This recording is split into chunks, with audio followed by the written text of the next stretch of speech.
नमस्कार दोस्तों, welcome back to क्यूरियसरी for the daily dose of Indian football. And सबसे पहले बात करते हैं यहाँ पे एशियन गेम की स्कोर के रिगार्डिंग। जो ड्रामा एंड कंफ्यूजन है वो अभी भी खत्म नहीं हुआ। जी गाइस, कल हम सबको पता है कि यहाँ पे एफएफ ने 18 मेंबर की स्कोर यहाँ पे अनाउंसमेंट की थी फॉर द एशियन गेम्स, लेकिन उसके ऊपर यहाँ पे हमारे जो कैप्टन साहब है सुनील छेत्री सर, उन्होंने एक बड़ा स्टेटमेंट दिया है कि इस स्कोर के साथ जाने का कोई सेंस नहीं बना था यहाँ पे, इससे तो अच्छा आप जाइए ही मत। जी गाइस, उन्होंने क्लियर शब्दों में मेंशन किया है क्योंकि ये बिल्कुल कंपिटेटिव टीम नहीं है, जो हम सबको भी पता है यहाँ पे। एंड उन्होंने बोला कि इससे अच्छा तो आप क्या बोलते कि जो क्लिफर्ड मिरांडा की अंडर 23 क्वालिफायर्स वाली टीम है जो चाइना में, उसके साथ चले जाते। एटलीस्ट वो 15-20 दिन से साथ तो है, तो एटलीस्ट वो तो फाइट पुटअप करती कुछ यहाँ पे स्कोर के साथ। यहाँ पे मैं तो कुत्तों की तरह भाग लूंगा पिच पे, लेकिन मेरे को खुद को पता नहीं है कि कब मैंने यहाँ पे क्या बोलते सुमित राठी नरेंद्र गहलोत के साथ में खेला हुआ है, तो इससे रिजल्ट एक्सपेक्ट करना मतलब बेवकूफ़ी वाली चीज़ होगी। उन्होंने एक चीज़ और भी बोले कि या तो फिर आप जो हमारे जो कोच साहब क्लिफर्ड क्या बोलते कि इगो स्टेमिक साहब डिमांड कर रहे हैं कि एवरी क्लब से 2 क्वालिटी प्लेयर, ना कि बेंच वाले प्लेयर, क्वालिटी प्लेयर आप दे दीजिए। और उन्होंने बोला है कि इसमें चलो मुंबई सिटी, मोहन बगान एंड ओडिशा एफसी का समझ में आता है क्योंकि वो यहाँ पे इंडिया को रिप्रेजेंट कर रहे हैं कॉन्टिनेंटल लेवल पे कप कंपटीशन में। तो उनके अलावा बाकी क्लबों से यहाँ पे एटलीस्ट 2 नहीं तो 1 प्लेयर तो हमें क्वालिटी वाला मिल ही सकता है या फिर दे ही सकते हैं। जैसे उन्होंने खुद का एग्जांपल दिया कि चलो भाई, मेरे जो कोच साहब थे या फिर मेरे मैनेजर थे साइमन ग्रेसन, वो मुझसे नाराज़ी है कि आप आउटसाइड फीफा विंडो में यहाँ पे जा रहे हो, लेकिन ये हर किसी को अपना एक डिसीजन बनाना पड़ेगा। तो ये चीज़ उन्होंने रखी एंड आई थिंक कहीं ना कहीं सही है, क्योंकि आप देखिए कि यहाँ पे एफएफ ने जो स्क्वाड अनाउंसमेंट की थी 18 मेंबर की, उसमें हम सबको पता है कि वो यहाँ पे बिल्कुल कॉम्पिटेटिव टीम नहीं थी।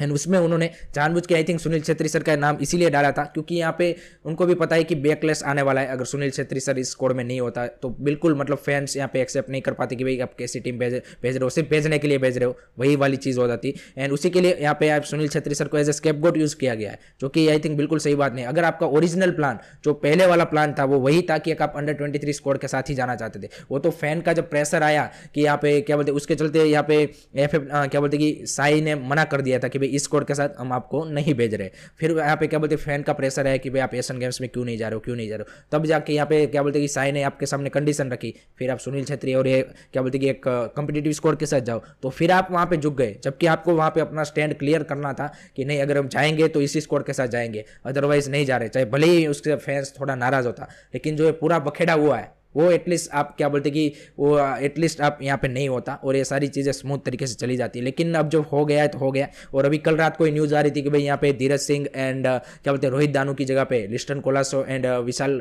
यादव को यहाँ पे ऐड किया गया है। जबकि यहाँ पे क्या बोलते हैं लिस्टन कोलासो को तो मोहन बगान रिलीज़ ही नहीं कर रही है, वो तो अभी तक रिलीज़ भी नहीं हुए।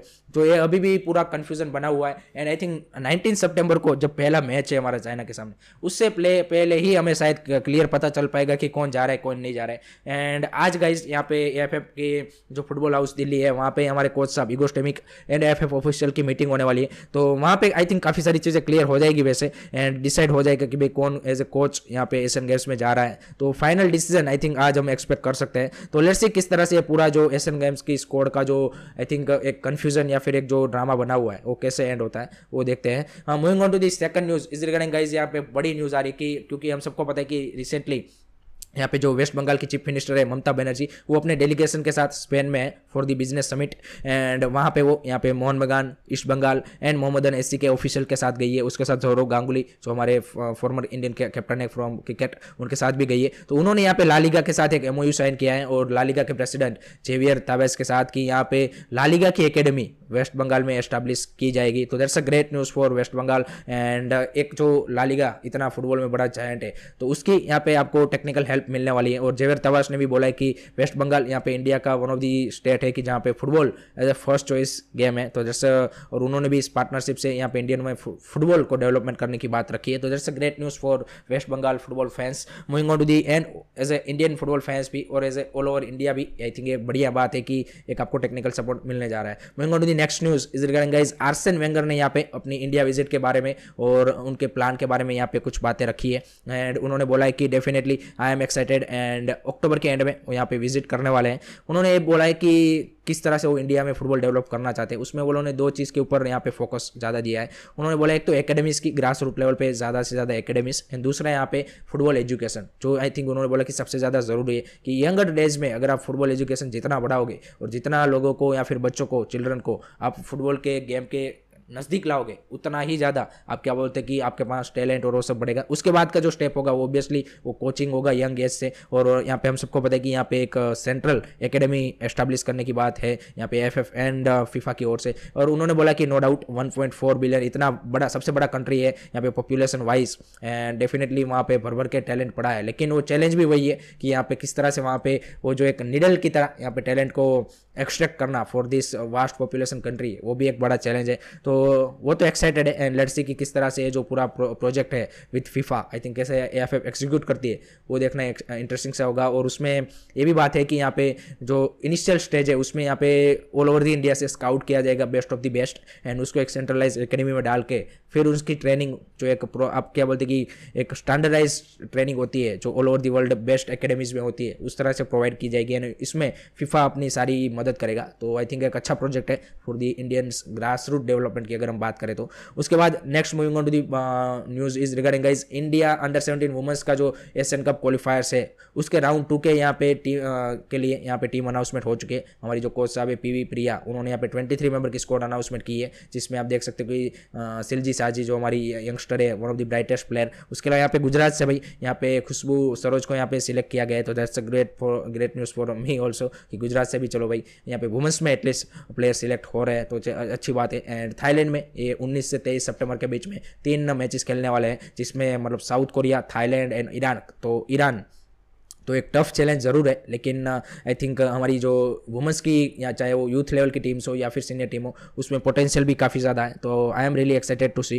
कि किस तरह से वो परफॉर्मेंस देते हैं। Moving on to the next news is regarding guys AFC Asian cup में यहाँ पे एएफसी ने कंफर्म कर दिया है कि इस बार फुल फ्लेज वीआर आपको देखने को मिलेगा ग्रुप स्टेज से ही। यहाँ पे लास्ट टाइम उन्होंने क्या बोलते हैं कि नॉकआउट स्टेज से शुरुआत की थी, लेकिन इस बार से यहाँ पे फुल फ्लेज यानी कि ग्रुप स्टेज से आपको वीआर देखने को मिलेगा। और 75 मैच ऑफिशियल की उन्होंने अनाउंसमेंट कर दी है, जिसमें एक भी यहाँ पे इंडिया से रेफरी को चुना नहीं गया। दैट्स अ बिग क्या बोलते हैं कि shocking news for us also. And साफ रीजन से भी एक भी नहीं चुना गया, क्योंकि यहाँ पे हमारे किसी भी लेवल पे यहाँ पे वीआर नहीं है, तो जो हमारे रेफरीज है उनको वीआर का बिल्कुल एक्सपीरियंस नहीं है। रिसेंटली यहाँ पे 2 दिन पहले ही एएफएफ की रेफरिंग कमेटी की बैठक हुई थी, जहाँ पे यंगर रेफरीज को यहाँ पे स्टेट लेवल से क्या बोलते हैं कि आइडेंटिफाई करने की और उसको यहाँ पे रेफरी एजुकेटर के थ्रू और ज़्यादा यहाँ पे कोचिंग देने की बात हुई है। लेकिन यहाँ पे कहीं पे भी वीआर को नियर फ्यूचर में लाने की यहाँ पे उस मीटिंग में बात नहीं हुई है। तो यहाँ पे वो क्लियर इंडिकेशन है कि नियर फ्यूचर में हमें इंडिया में वीआर की जो हम एक सपना देख रहे हैं वो शायद पॉसिबल नहीं हो पाएगा। लेकिन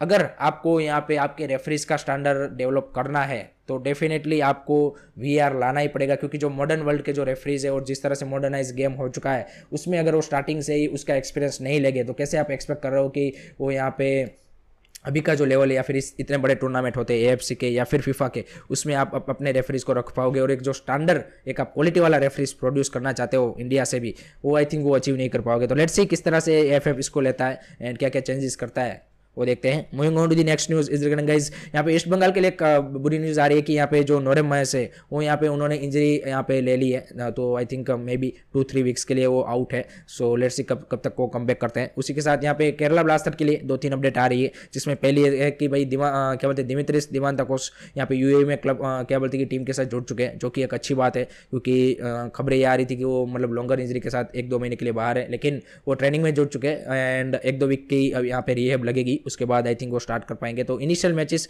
जरूर मैच मिस करेंगे, लेकिन उसके बाद जरूर टीम के साथ वो स्टार्टिंग 11 में दिख जाएंगे। उसके अलावा यहाँ पे केबीएफसी का आज भाई जो यूएई प्री सीजन का लास्ट मैच है अल जजीरा अल हमरा के साथ, पहले अल शबाब के साथ था लेकिन वहाँ पे रिशेड्यूल किया गया है एंड आज अल जजीरा अल हमरा के साथ मैच है। उसके अलावा यहाँ पे जो फुटबॉल यूट्यूबर है यहाँ पे बेन ब्लैक, जो कि काफ़ी ज़्यादा रिनोड यूट्यूबर है फुटबॉल के, उन्होंने यहाँ पे भाई क्या बोलते हैं यूएई में जो केरला ब्लास्टर की टीम प्रैक्टिस कर रही है उसको विजिट किया है। लास्ट टाइम उन्होंने एक व्लॉग भी बनाया था, लास्ट आईएसएल में केरला ब्लास्टर का मैच था। तो आई थिंक ग्रेट न्यूज़ कि यहाँ पे हमारे जो आईएसएल क्लब्स है उसकी जो पॉपुलैरिटी है वहाँ पे ऑल ओवर दी वर्ल्ड, क्योंकि बेन ब्लैक का जो रीच है वो हम सबको पता है कि ऑल ओवर दी ग्लोब काफ़ी बढ़िया है, तो वहाँ पे पहुँच जाए। तो आई थिंक अच्छी न्यूज़ है कि हमारे आईएसएल के क्लब्स भी अभी यहाँ पे फेमस हो रहे हैं। Moving on to the some transfer news, तो इसमें भाई जमशेदपुर एफसी ने यहाँ पे फ्रंट लाइन में 2 साइनिंग किए हैं, एंडोगमा सिंह एंड होईकिप की, दोनों फॉरवर्ड प्लेयर, एक मोहन बगान से एक ईस्ट बंगाल से, दोनों को एक्सपीरियंस है। पर्टिकुलरली होईकिप तो काफ़ी लंबे टाइम से आईएसएल में भी खेलते रहे एंड एंडोगमा 23 ईयर्स ओल्ड, तो उसके पास भी काफ़ी प्रोमिसिंग टैलेंट है। तो जमशेदपुर एफसी ने ये 2 साइनिंग सिक्योर कर लिए। उसके साथ यहाँ पे गोकुलम केरला ने भाई जो अभी रिसेंटली यहाँ पे एशियन गेम की स्क्वाड में सिलेक्ट हुए प्लेयर है असफर नूरानी फ्रॉम कैंकरे एफसी, उनको यहाँ पे सिक्योर कर लिया है। तो वो यहाँ पे अब इस सीजन आपको आई लीग में गोकुलम केरला की ओर से खेलते हुए देखेंगे। तो that's also great news. So that's it from my side guys regarding Indian football news, and I hope कि आपको वीडियो इन्फॉर्मेटिव लगा हो। Keep supporting Indian football, don't forget to like से सब्सक्राइब करो। जय हिंद, जय भारत।